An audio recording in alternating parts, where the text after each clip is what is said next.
괴로움의 원인은 무엇일까요? 2025년 3월 11일 100일 법문 23일째 정토불교대학 1강. 안녕하세요. 오늘은 법륜 스님의 100일 법문 23일째 날이고 정토불교대학 1강 수업을 하는 날입니다. 스님은 새벽 수행과 명상을 마친 후 정토불교대학 강의를 하기 위해 정토사회문화회관으로 향했습니다. 정토불교대학은 오전반과 저녁반 두 개 과정이 개설되었는데요. 오전 10시 15분에는 오전반 수업을 시작했습니다. 정토사회문화회관 지하 대강당에는 220여 명의 입학생들이 자리하고 온라인 생방송반에는 170여 명이 접속하고 해운대 정토법당에서는 25명이 참석하여 총 400여 명이 정토불교대학 오전반 과정에 입학했습니다. 삼귀유와 수행문을 함께 읽고 삼배의 예로 스님에게 법문을 청했습니다. 스님은 종교로서의 불교, 철학으로서의 불교, 수행으로서의 불교를 구분하여 설명하며 정토불교대학은 수행으로서의 불교를 배우고 체험하는 곳이라고 강조한 후 첫 수업을 시작했습니다. 고전적으로 불교 공부를 해온 방식은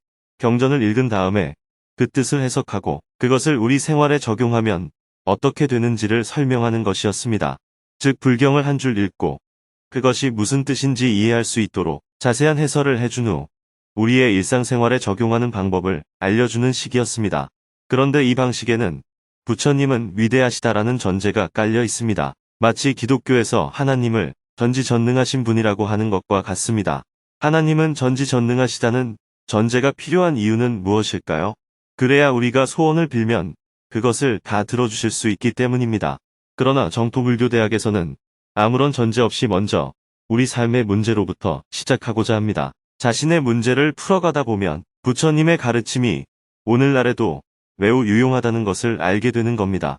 부처님을 위해서 내가 있는 것이 아니라 나를 위해서 부처님이 있는 겁니다. 부처님은 중생을 구제하기 위해서 설법을 하셨습니다. 그래서 우리는 먼저 자신의 문제부터 살펴보고자 합니다. 지금 현실 속의 나를 먼저 점검하고 나의 문제를 해결하는데 부처님의 가르침이 필요하다면 도움을 얻는 것입니다. 물론 부처님의 도움이 없어도 스스로 해결할 수 있으면 그냥 해결하면 됩니다. 나는 어떻게 살고 있는가? 그래서 첫 번째로 여러분에게 던지고 싶은 질문은 나는 어떻게 살고 있는가? 입니다. 여러분은 지금 어떻게 살고 있습니까? 특별히 내가 괴로울 일이 없고, 화가 날 일이 없고, 불안한 일이 없고, 두려운 일이 없고, 바라는 것도 없습니까? 별 문제가 없다면 정토불교대학 공부를 안 해도 됩니다. 즉 수행을 안 해도 된다는 말입니다. 왜냐하면 수행의 목표가 괴로움이 없는 자유로운 경지에 이르는 것이기 때문입니다. 그런데 나를 점검해보니 초조하고 불안하고 걱정되고 남편이 바람 피울까봐 의심이 가고 가게가 안 될까봐 걱정이고 주변에 암에 걸리는 사람이 많으니 혹시 나도 암에 걸리지 않을까 건강이 염려되고 누군가 미워서 못 살겠다는 마음이 들어요. 이렇게 나를 점검해보니 내 삶에 문제가 좀 있고 그로 인해 스트레스를 받고 있다면 이것을 우리는 일반적으로 괴로움이라고 합니다. 불교에서 말하는 행복이란 괴로움이 없는 상태를 의미합니다. 그래서 나에게 괴로움이 있는지 먼저 자기 점검을 해봐야 합니다. 오늘 집에 가서 노트를 펼치고 자신의 걱정을 써보세요. 내가 지금 돈 때문에 걱정이라면 내가 걱정하는 이유가 돈 때문이고 그 돈 문제는 왜 생긴 것인지 쓰는 겁니다. 아이가 걱정이라고 쓸 수도 있죠. 이렇게 자신의 걱정을 한번 적어 보십시오. 그럼 괴로움과 반대되는 것은 무엇일까요? 즐거움입니다. 한문으로 괴로움은 고라고 하고 즐거움은 낙이라고 합니다. 괴로움이 없고 즐거움만 있는 곳이 바로 극락입니다. 즐거움이 지극하다고 해서 극락이에요. 천당도 괴로움이 없고 즐거움만 있는 곳입니다. 반대로 즐거움은 없고 괴로움만 있는 곳이 지옥입니다. 그러나 우리는 보통 괴롭다가 다시 괜찮아지고 또 괴로워지는 일을 반복합니다. 항상 괴로운 사람이 없듯이 항상 즐거운 사람 역시 없습니다. 늘 괴로움과 즐거움 사이에서 왔다 갔다 하는 게 우리의 인생이죠. 즐거움도 괴로움이다. 미혼일 때는 결혼하는 게 소원이었다가 막상 결혼하면 결혼이 괴로움의 원인이 됩니다. 아이를 낳게 되면 어떨까요?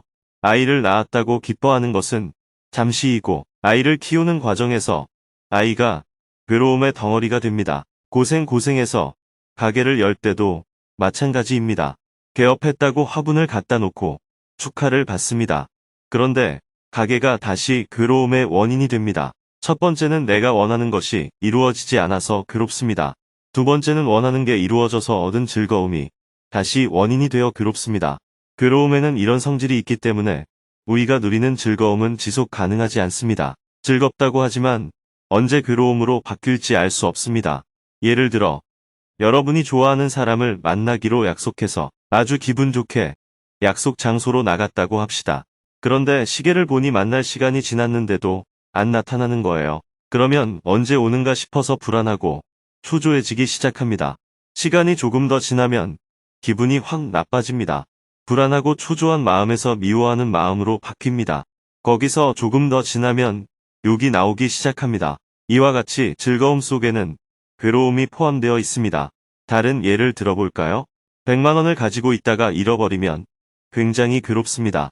그런데 그 돈을 다시 찾으면 즐거워집니다. 만약에 돈을 잃어버린 일이 없었다면 이렇게 즐거울 일도 없었겠지요. 이렇게 괴로움이 원인이 되어서 즐거움이 생기기도 합니다. 우리의 인생을 잘 살펴보면 괴로움과 즐거움이 돌고 돕니다. 이것을 윤회라고 합니다. 고와 악이 윤회하는 거예요. 즐거움이 원인이 되어 더 큰 괴로움으로 돌아온다면 그 즐거움을 과연 즐거움이라고 할 수 있을까요? 사실은 이 즐거움마저도 괴로움이 아닐까요? 예를 들어 내가 어떤 사람을 만났는데 잘생기고 말솜씨도 좋아서 그 사람을 사귀게 되었어요. 그런데 그 사람한테 사기를 당했다면 그 사람을 만나는 것은 즐거움이고 사기를 당한 것은 괴로움일까요? 아니면 그 사람을 만난 것 자체가 괴로움일까요? 여러분의 생각은 어느 쪽입니까? 인생에는 즐거움과 괴로움이 있는데 우리는 그것이 각각 따로 있는 줄 알고 있습니다. 그래서 괴로움은 없애버리고 즐거움만 있으면 좋겠다고 생각해요. 이것은 마치 자석에 S극만 필요하고 N극은 필요 없다고 해서 반을 탁 잘라 N극을 버리려고 하는 것과 같습니다. 그러면 나한테 S극만 남을 줄 알지만 거기에 다시 N극이 생깁니다. 아이고, 아직 덜 잘렸네 하면서 다시 반을 뚝 잘라서 갖다 버리면 또다시 N극이 생깁니다. 그것처럼 괴로움은 없고 즐거움만 있으면 좋겠다고 생각하지만 사실 즐거움 속에 괴로움이 들어 있습니다. 그렇기 때문에 아무리 괴로움을 잘라내도 남은 즐거움 속에서 또 괴로움이 나옵니다. 이것을 꿰뚫어 알게 되면 즐거움마저도 괴로움이라고 볼 수 있게 됩니다. 제가 앞에 앉은 이분에게 한 달에 100만 원씩 주기로 했다고 합시다. 그러면 이분이 기분이 좋아서 아이고, 감사합니다. 이럴 겁니다. 다음 달에도 100만 원을 받고 또 그 다음 달에도 100만 원을 받으면 이분의 기분이 갈수록 좋아질까요? 똑같을까요? 갈수록 안 좋아질까요? 안 좋아집니다. 바로 이게 문제예요. 현실이 이렇습니다. 돈을 받는 게 시간이 지나면서 당연한 일이 됩니다. 나중에는 물가 상승도 생각 안 하나 하면서 돈을 받으면서도 기분이 나빠지는 거예요. 이렇게 즐거움에는 횟수가 늘수록 감퇴하는 성질이 있습니다. 그렇기 때문에 처음에 즐거움을 유지하기 위해서는 이번 달에 100만 원을 받으면 다음 달에는 200만 원을 받아야 해요. 그 다음 달에 300만 원을 받으면 즐거움이 계속될까요? 인간의 뇌는 예측 가능한 일에 대해서는 무감각해집니다. 예측이 가능한 상황에서는 1년이나 2년이 지나면 돈을 많이 받아도 당연하게 생각합니다. 그때가 되면 기하급수로 주면 안 되나 하는 마음이 듭니다. 이렇게 우리가 지금 느끼는 즐거움은 절대로 지속될 수 없는 즐거움이라는 것을 알아야 합니다. 이것이 부처님께서 처음 설법하실 때 이야기한 사성제, 4가지 성스러운 진리 중 첫 번째에 해당하는 고성제입니다.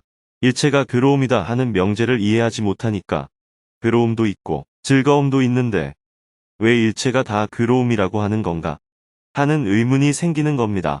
즐거움마저도 괴로움이라는 사실을 꿰뚫어 알아버리면 즐거움에 대한 집착이 생기지 않습니다.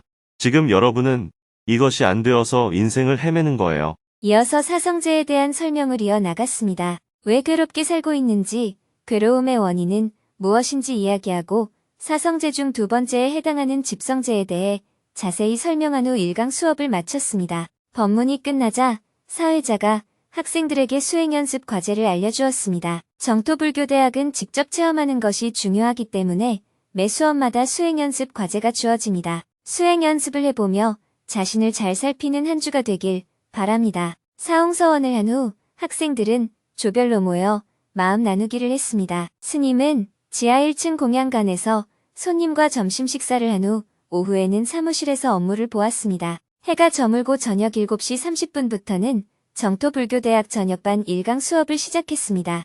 지하 대강당에는 직장을 마치고 달려온 220여 명의 입학생들이 자리하고 온라인 생방송반에는 340여 명이 접속하고 해운대 정토법당에는 10여 명이 참석하여 총 570여 명이 정토불교대학 저녁반 과정에 입학했습니다. 삼귀유와 수행문을 함께 읽고 삼배의 예로 스님에게 법문을 청했습니다. 스님은 정토불교대학의 수업 내용이 갖는 특징을 설명한 후 불교의 핵심 가르침인 사성제가 무엇인지에 대해 이야기했습니다. 이번 시간에는 부정적인 마음이 일어나는 원인을 살펴보겠습니다. 부정적인 마음이 일어나는 원인을 자세히 규명해보면 세 가지의 원인이 있습니다. 첫째, 내가 바라는 대로 안 될 때 괴로움이 일어납니다. 둘째, 내 성질대로 안 될 때 화와 짜증이 일어납니다. 이것도 일종의 바라는 마음이지만 약간의 차이가 있습니다. 바란다고 할 때는 무언가를 외부에서 원하는 것이고 성질은 자기 내부에서 일어나는 일종의 패턴이에요. 셋째, 몰라서 괴로움이 일어납니다. 이것을 무지라고 합니다. 괴로움의 원인을 한마디로 말하면 무지라고 할 수 있습니다. 무지를 다시 세분화해서 나누면 세 가지가 되는 겁니다. 괴로움의 원인은 무엇일까요? 첫째, 원하는 대로 되지 않을 때 일어나는 마음을 욕망, 즉 탐이라고 합니다. 이를 같이 중립적으로 표현하면 욕구라고 할 수 있습니다. 욕구는 기본적 욕구, 상대적 욕구, 지나친 욕구로 나뉩니다. 기본적 욕구는 생존을 위한 것이므로 충족되어야 합니다. 상대적 욕구는 욕망이라고 하며 스스로 절제할 필요가 있습니다. 지나친 욕구는 탐욕이라 부르며 경계하고 버려야 합니다. 특히 상대적 욕구, 즉 욕망은 스스로 조절하지 않으면 끝이 없습니다. 만약 내가 돈이 없다면 1억만 있으면 소원이 없을 것 같죠. 지금은 돈이 없으니깐 1억이 대단한 것 같겠지만 막상 1억을 가지면 10억을 가진 사람과 비교하게 됩니다. 요행이 10억을 갖게 된다면 다음에는 100억을 가진 사람을 부러워합니다. 이렇듯 욕망은 끝이 나지 않습니다. 이렇게 끝이 없는 것을 추구하기 때문에 괴로움이 생기는 겁니다. 둘째, 살아온 습관대로 안 될 때 일어나는 마음을 성냄, 즉 진이라고 합니다. 사람마다 대각기 습관이 다 다릅니다. 입맛도 다르고 화장실에 가서 휴지 쓰는 방식도 다르고 빨래하는 방식도 달라요. 이렇게 사람마다 습관이나 가치관, 옳고 그름에 대한 분별 등이 조금씩 다 다릅니다. 그런데도 자기 식대로 하려고 하니까 갈등이 생기는 거예요. 이것은 마치 움직이는 것은 계속 움직이려고 하고 멈춰 있는 것은 그대도 멈춰 있으려는 관성의 법칙과 비슷합니다. 우리는 무의식적으로 늘 자기 식대로 하려는 습관을 갖고 있어요. 그래서 다른 사람과 부딪히면 짜증이 나고 심하면 화가 납니다. 셋째, 알지 못해서 일어나는 마음을 어리석음, 즉 치라고 합니다. 예를 들어 쥐약인지 모르고 먹거나 낚싯밥인지 모르고 삼키는 것처럼 좋은 일인 줄 알았지만 결국 나쁜 결과를 초래하는 경우가 있습니다. 이는 사실을 몰랐기 때문입니다. 또한 화가 나면 아무것도 보이지 않고 욕심에 눈이 멀어 판단을 그르치는 경우도 많습니다. 결국 욕심과 분노 역시 근본적으로는 무지에서 비롯된 것입니다. 부정적인 마음을 일으키는 원인은 모두 무지입니다. 무지를 세 가지로 나누면 탐진치, 즉 욕망, 성냄, 어리석음입니다. 이 세 가지가 우리의 마음을 부정적으로 일으키는 원인입니다. 마치 맑은 물에 독을 타듯이 맑은 마음에 세 가지의 독이 스며들면 화내고 짜증내고 미워하고 불안해하면서 살게 되는 것입니다. 이 삼독심이 괴로움의 원인입니다. 그렇다면 우리는 이 괴로움에서 벗어날 수 있을까요? 사실 괴로운 마음은 우리의 본래 마음이 아닙니다. 원래 깨끗한 물에 독을 탄 것이기 때문에 독만 제거하면 해결이 됩니다. 그래서 삼독심을 버리면 괴로울 일이 없어집니다. 그럼 어떻게 해야 이 삼독심을 버릴 수 있을까요? 그 원인을 잘 살펴보면 해결책을 찾을 수 있습니다. 먼저 탐진치 삼독의 첫 번째, 욕망의 원인을 살펴보겠습니다. 우리는 보통 원하는 대로 되면 기분이 좋고 원하는 대로 안 되면 기분이 나쁘고 이렇게 마음이 왔다 갔다 합니다. 그런데 원래 세상은 내가 원하는 대로 다 될 수가 없습니다. 되는 것도 있고 안 되는 것도 있을 뿐 다 될 수가 없어요. 되면 다행이고 안 되면 다시 하면 됩니다.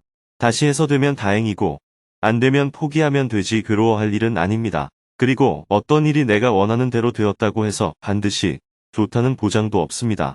예를 들어 대통령이 되는 일이 꼭 개인에게 좋은 일인가요? 역대 대통령의 말로를 보면 꼭 그렇지는 않습니다. 사실은 어떤 일이 안 되어서 개인에게 더 좋을 때도 많이 있습니다. 오히려 뜻대로 되어서 많은 문제가 생기기도 합니다. 만약 내가 어떤 남자를 좋아해서 그 사람과 결혼하고 싶다고 해봅시다. 다행히 그 사람하고 결혼하게 되었는데 막상 결혼하고 보니 이 남자에게는 이미 다른 여자들이 여럿 있었어요. 왜냐하면 그 여자들도 다 이 남자와 결혼하기를 간절히 바랐기 때문입니다. 그것처럼 내가 원하는 대로 다 된다는 게 과연 좋은 것일까요? 그런데 여러분들은 내가 원하는 일에 목을 매죠. 그래서 욕망이라는 것은 첫째, 원한다고 다 될 수도 없고 둘째, 된다고 반드시 좋다는 보장도 없습니다. 최선을 다하되 되는지 안 되는지에 연연할 필요가 없어요. 왜냐하면 때로는 안 되는 것이 더 나을 수도 있기 때문입니다. 만약 안 되었는데 그래도 하고 싶으면 다시 하면 돼요. 그래서 원하는 대로 되지 않았다고 꼭 괴로울 일이 아닙니다. 두 번째, 성냄의 원인을 살펴보겠습니다. 사람마다 습관이 다 다르고 제각기 성질이 다릅니다. 그 사실을 인정하면 괴로울 일이 없습니다. 솜과 쇠 중에서 어느 것이 더 좋다고 말할 수 있을까요? 솜은 부드러움이 있는 대신에 약하고 쇠는 단단한 대신에 부드러움이 없습니다. 서로 다를 뿐이지 좋다 나쁘다고 할 수 없는 거예요. 숯과 다이아몬드 중에는 어느 것이 더 좋을까요? 당연히 다이아몬드가 더 좋다고 생각하나요? 만약 북극에서 불을 못 피워 얼어 죽을 위험에 처했다면 다이아몬드가 쓸모가 있을까요? 그때는 숯이 더 좋습니다. 숯이 있어야 불을 피워서 살 수 있기 때문입니다. 그것처럼 제각기 성질이 다르다는 사실을 인정해야 합니다. 어떻게 하면 괴로움 없이 살 수 있는가?